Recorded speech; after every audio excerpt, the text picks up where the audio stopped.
রবিবার দুপুরে বিশালগড় উত্তর বাজারে আচমকা চাঞ্চল্য সৃষ্টি হয়েছে। জুয়েলারি দোকানের মালিককে গাড়িতে তুলে নিয়ে যাওয়ার সময় ইডিকে বাধা দিল স্থানীয় ব্যবসায়ীরা। গাড়ি থেকে নামিয়ে নেওয়া হয় জুয়েলারি মালিক সত্যরঞ্জন কর্মকারকে। পরে বিশালগড় থানায় গিয়ে বিক্ষোভে সামিল হয় ব্যবসায়ীরা। এ বিষয়ে এসকে জুয়েলারির মালিক জানায়, কয়েকজন অপরিচিত ব্যক্তি এসে ওনাকে বলে গাড়িতে ওঠার জন্য। সে অনুযায়ী তিনি গাড়িতে উঠেছিলেন। পরে সন্দেহ হওয়ায় তিনি গাড়ি থেকে নেমে যান। এদিকে ব্যবসায়ীরা জানান, যারা এসেছে তারা ইডির পরিচয় দিয়েছে, কিন্তু তাদের সাথে রাজ্য পুলিশের কোনো লোক নেই। তাই সন্দেহ বাঁধে ব্যবসায়ীদের। যদি কোনো অপরাধমূলক ঘটনার সাথে জুয়েলারির মালিক সত্যরঞ্জন কর্মকার জড়িত থাকে, তাহলে এদিকে সব ধরনের সহযোগিতা তারা করতে রাজি।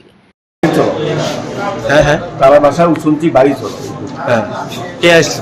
এই যে গেছে তারা কে? তারা কে আমি যাইছি মানে আপনার দোকান কোন জায়গায়? আজকে জুয়েলে আপনাকে তারা কি বলেছে?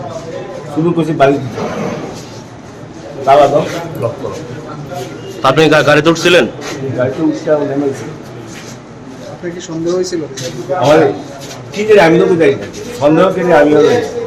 আমার ঘরে ভাড়া দিছি আমি, তারা করে তাদের কাছে আমি করে আমার ঘরে। এখন আপনি কোথায় আছেন?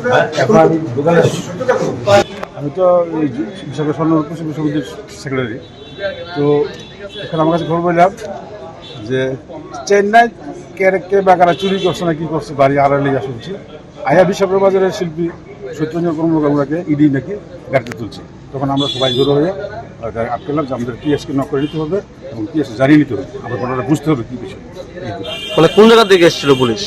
পুলিশকে না, ইডি ইডি? তারা ইডি সিভিল এসেছে। তারা কি ইডি পরিচয় দিয়েছে? দিয়ে তখন আমরা সবাই জড়ো হয়েছি যে বিশেষ করে পিএসকে নক না করে কিছু করা যাবে না। কোন জায়গা থেকে ব্যবসায়ীকে গাড়িতে তুলেছিলেন? হয়তো বিশাল উত্তর বাজার। কি নাম তাই না? সত্যরঞ্জন কর্মকার, এসকে জুয়েলারি মালিক। তারা কোথায় থেকে এসেছিল কোনো কিছু জানা গিয়েছে? তারাই মাঝে শুনতে পেলাম তারা চেন্নাই থেকে এসেছে। চেন্নাই থেকে। এখন উনি কোথায় আছে? উনি তো আমার সঙ্গে আছে, আমরা গাড়ি থেকে নামিয়ে আছি। আর আমাদের বক্তব্য হচ্ছে, যদি কোনো দোষী হয় আমাদের বিশাল পিএসকে জানিয়ে এবং পুলিশের বুঝিয়ে টুঝিয়ে কীভাবে আমরা জানতে দিব কী কারণে তারা আজ করবো বা কোথায় নিয়ে। তবে বিষয়টি নিয়ে ব্যাপক গুঞ্জন সৃষ্টি হয়েছে। গত কয়েক মাস আগে রাজ্যের বিশালগড় সহ বিভিন্ন জায়গায় হানা দিয়েছিল ইডি। সম্পত্তির সাথে আয়ের ব্যামিল থাকায় ইডি হানা দিয়েছিল। তখন রাজ্য পুলিশের কোনো ধরনের সহযোগিতা নেয়নি ইডি। প্রশ্ন হলো, রাজ্য পুলিশকে ঘুমিয়ে রেখে কি আবার ইডি হানা রাজ্যে? শান্তন টিভি।